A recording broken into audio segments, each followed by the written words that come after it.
反対の肩を結びます。そうですね。そしてこの底辺に対してこの肩をこういうイメージでこういうイメージでくっつく。このまままっすぐしてかけますと頑張りますね。これを前を崩すとかかるんですね。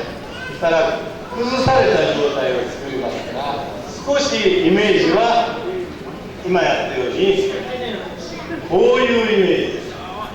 反対の肩と手首を結んで、これをこういうイメージで崩して、そして下に落とす。で決めていくんですね。今片手でやってますけど、抜いてしまったら逆は取れないですから、抜きの途中で方向がちょっと変わります。そして崩しておいて最後決めます。こういうことをイメージしてます。今だいたいこの頂点に向かって足もありますから、三角形の二等辺三角形の頂点ぐらいにこの肩を落としてくる。それで上げたら5式を作る。でこれ以上回らないですね。止まります。はい、これをこっち回してください。回そうとすると肩が動く。だからこれをひねってやると肩が前に振られます。で崩れた状態で親指の付け根を手首側に切り込んでですね。はい、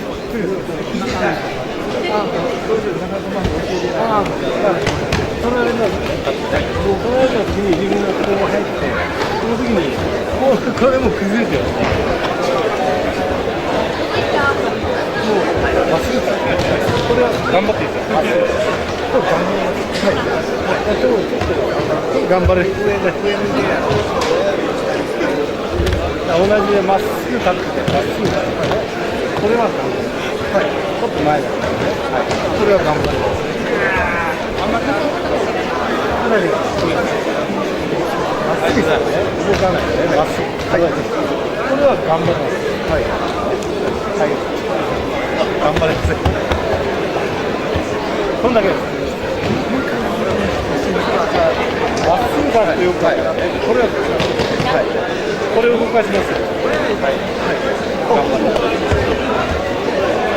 だからまあ大きくこうなれば一番引きやすいですから、でも崩してあんまりなぜかこういうふうにまっすぐ、はい、頑張ります。はい、これ頑張ります。はい、頑張ります。はい、これ頑張ります。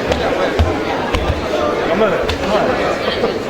全然違う。これだけです。まっすぐのから頑張る。はい、頑張ったんです。これがまっすぐ。はい。頑張る。こうなればいいっていう分かるんですよ。だから同じ決めでもまっすぐのところで決めてみる。はいはいはいはい。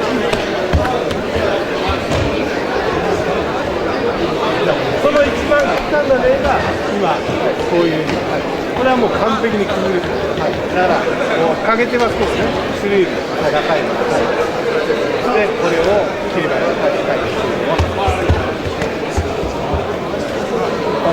はい。